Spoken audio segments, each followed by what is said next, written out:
আজিৰে পৰা মংগলদৈত আৰম্ভ হ'ল বিশ্ব সংস্কৃতি সন্মিলন। ৰাষ্ট্ৰীয় একতা, সংহতি আৰু ভাতৃত্ববোধৰ বাবে সংগঠিত হোৱা লোকভাষা প্ৰচাৰ সমিতি ভাৰতৰ উদ্যোগত মংগলদৈ চহৰত পোনপ্ৰথমবাৰৰ বাবে বিশ্ব সংস্কৃতি সন্মিলনৰ আয়োজন কৰা হৈছে। মংগলদৈ সনাতন ধৰ্মসভা আৰু দৰং জিলা সংস্কৃতি শিক্ষক সমিতিৰ সহযোগত মংগলদৈ সনাতন ধৰ্মসভা প্ৰাংগণত বুধবাৰে ৰাতিপুৱা পতাকা উত্তোলনেৰে আৰম্ভ কৰা হয়। মুখ্য পতাকা উত্তোলন কৰে ৰাষ্ট্ৰীয় অধ্যক্ষ ডক্টৰ সদানন্দ দীক্ষিতে।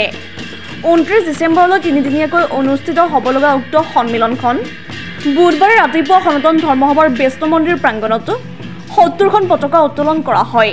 তাৰ পিছতে প্ৰদৰ্শনীৰ দ্বাৰ মুকলি কৰে জিলা আয়ুক্ত মুনীন্দ্ৰনাথ য়াংটে। ইয়াৰ পিছতে ৰাষ্ট্ৰীয় একতা সাংস্কৃতিক শোভাযাত্ৰা আৰম্ভ কৰা হয়। ৰাষ্ট্ৰীয় সাংস্কৃতিক শোভাযাত্ৰা উদ্বোধন কৰে মংগলদৈৰ সাংসদ দিলীপ শইকীয়াই। ইফালে দিনৰ 3 বজাত ডক্টৰ সদানন্দ দীক্ষিতৰ সভাপতিত্বত বিশ্ব সাংস্কৃতিক সন্মিলন সভা আৰম্ভ হ'ব আৰু এই সভাৰ শুভ উদ্বোধক হিচাপে উপস্থিত থাকিব অসমৰ মহামান্য ৰাজ্যপাল গোলাপ চান্দ কাটাৰিয়া। দিব্য অতিথি হিচাপে উপস্থিত থাকিব ডক্টৰ ভদ্ৰেশ দাস সাধু, বিশ্ব বৰেণ্য সাংস্কৃতিক বিদ্বান স্বামী নাৰায়ণ সংস্থা গুজৰাট। তিনিদিনীয়াকৈ অনুষ্ঠিত হ'বলগীয়া ৰাষ্ট্ৰীয় আৰু আন্তঃৰাষ্ট্ৰীয় কাৰ্যনিৰ্বাহক সভাত 11খন বিদেশী ৰাষ্ট্ৰৰ প্ৰতিনিধি আৰু দেশৰ প্ৰায়বোৰ ৰাজ্যৰ প্ৰতিনিধি উপস্থিত থাকিব। সাধাৰণ লোকক আকৰ্ষণ কৰিবলৈ নিৰ্মাণ কৰা হৈছে সুবিশাল ইণ্ডিয়া গেট। মংগলদৈৰ পৰা লোকেশ্বৰ বৰুৱাৰ ৰিপৰ্ট দিছে 24x7।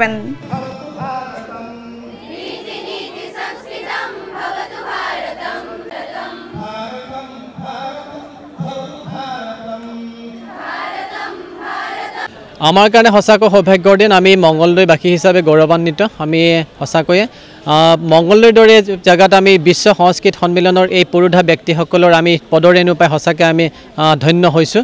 এই বিশ্ব সংস্কৃত সন্মিলন উপলক্ষে 15খন দেশৰ পৰা ইতিমধ্যে প্ৰতিনিধিসকল উপস্থিত হৈছে। আপোনালোকে গম পাইছে আজি সন্ধিয়াৰ বাবে বিশেষ আকৰ্ষণ হিচাপে সাংস্কৃতিক কাৰ্যসূচীত ৰাষ্ট্ৰীয় সংস্কৃত গায়ক ৰাষ্ট্ৰীয় পৰ্যায়ৰ ৰঞ্জন বেজবৰুৱা, ডক্টৰ বাগ্মিতা চান্দিল্য আৰু উৰিষ্যাৰ পৰা আমন্ত্ৰিত তেখেতসকলে পালা নৃত্য এখন কথক নৃত্য হ'ব। 1 ঘণ্টাৰ অনুষ্ঠান এটা হ'ব। তাৰপিছতে উত্তৰ প্ৰদেশৰ পৰা কথক নৃত্য হ'ব আৰু কেৰালাৰ পৰা অনুষ্ঠান আছে। প্ৰায় অসমৰ বিভিন্ন ৰাজ্যৰ পৰা সেই সাংস্কৃতিক অনুষ্ঠান কেৱল সংস্কৃতময় পৰিৱেশ এটা হ'ব। সংস্কৃতৰ অনুষ্ঠান হ'ব, একক সংস্কৃত গীত হ'ব, নৃত্য হ'ব, কেৱল সংস্কৃতময় পৰিৱেশ এটা ইয়াত বিৰাজমান কৰিছে। আৰু মংগলদৈবাসী হিচাপে আমি গৌৰৱ অনুভৱ কৰিছোঁ। দৰঙত এনেকুৱা প্ৰথমবাৰৰ কাৰণে হৈছে, অসমতে প্ৰথমবাৰৰ কাৰণে হৈছে সংস্কৃত বিশ্ব সন্মিলন। এই সংস্কৃত বিশ্ব সন্মিলনত বিভিন্ন দেশৰ প্ৰতিনিধিসকলে কিদৰে একত্ৰিত হ'ব পাৰিছে। ইয়াত কেৱল ভাষা এটাই, ভাৰতৰ গৌৰৱময় ভাষা। সকলোৱে সংস্কৃত কৈছে। সংস্কৃতৰ মাধ্যমেৰে আমি বিভিন্ন দেশৰ মানুহৰ মাজত আমি কিদৰে কথা পাতিব লাগে। এজন মানুহৰ লগত হয়তো তেখেতৰ দেশখনৰ ভাষাটো আমি বুজি নাপাওঁ, কিন্তু সংস্কৃত কোৱাৰ লগে লগে আমাৰ সহজ হৈ গৈছে। সকলোৱে ইজনে সেইজনৰ লগত নিসংকোচে আমি বাৰ্তালাপ কৰিব পৰা হৈছোঁ। এটা বৌদ্ধিক পৰিৱেশ এটা সৃষ্টি হৈছে। পণ্ডিতসকলৰ সমাগম হৈছে। সঁচাকৈ এটা গৌৰৱৰ সময় আৰু মংগলদৈবাসী হিচাপে আমি গৌৰৱ অনুভৱ কৰিছোঁ। হয়, নিশ্চয়কৈ দেৱতাৰ ভূমি এই মংগলদৈ ভূমি।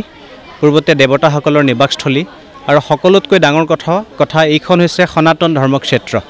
এই সনাতন ধৰ্মক্ষেত্ৰত আজি সনাতন ধৰ্মৰ আটাইতকৈ প্ৰাচীন যিটো ভাষা, দেৱভাষা বুলি যাক কোৱা হয়, লোকভাষা বুলি যাক কোৱা হয়, সেই সংস্কৃত ভাষাৰ বিশ্ব সংস্কৃত সন্মিলন অনুষ্ঠিত হৈছে।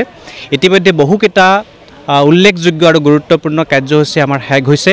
ৰাতিপুৱা পতাকা উত্তোলন, ইয়াৰ পিছতে ৰাষ্ট্ৰীয় একতা সাংস্কৃতিক শোভাযাত্ৰা আমাৰ শেষ হৈছে আৰু এতিয়া আবেলি ঠিক 2:30 বজাৰ লগে লগে এই বিশ্ব সংস্কৃত সন্মিলনৰ আনুষ্ঠানিকভাৱে উদ্ঘাটন যিটো সমাৰোহ, এই সমাৰোহ অনুষ্ঠিত হ'ব।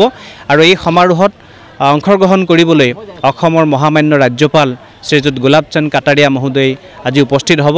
ইয়াৰ লগে লগে প্ৰায় এতিয়ালৈকে 11খন ৰাষ্ট্ৰৰ পৰা প্ৰতিনিধি আমাৰ মাজত উপস্থিত হৈছে। আমেৰিকাৰ পৰা প্ৰতিনিধি আহিছে, ৰাছিয়াৰ পৰা আহিছে, পোলেণ্ডৰ পৰা আহিছে, নেপালৰ পৰা আহিছে, ফিলিপাইনৰ পৰা আহিছে।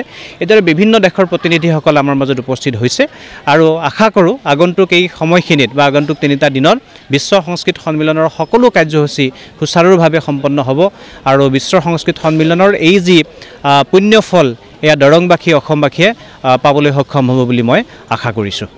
অহাকাইলৈ আমাৰ ৰাতিপুৱা 9 বজাৰ পৰা আলোচনা চক্ৰসমূহ আৰম্ভ হ'ব আৰু 8টা ভাগত আমাৰ 22খন আলোচনা চক্ৰ অহাকালি অনুষ্ঠিত কৰা হ'ব।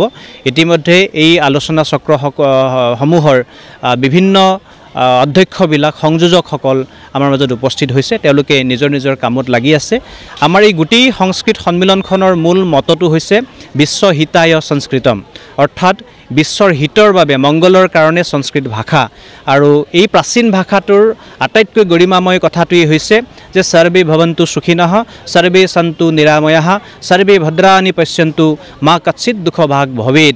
এই সনাতন ধৰ্মৰ মূল যিটো নীতি যে সকলোৰে ভাল হওক, সকলোৰে মংগল হওক, সকলোৰে কল্যাণ হওক, এই যিটো বাণী, এই বাণীকে সৰুগত কৰি বিশ্ব সংস্কৃত সন্মিলনৰ আয়োজন কৰা হৈছে বিশ্ব হিতায় সংস্কৃতম।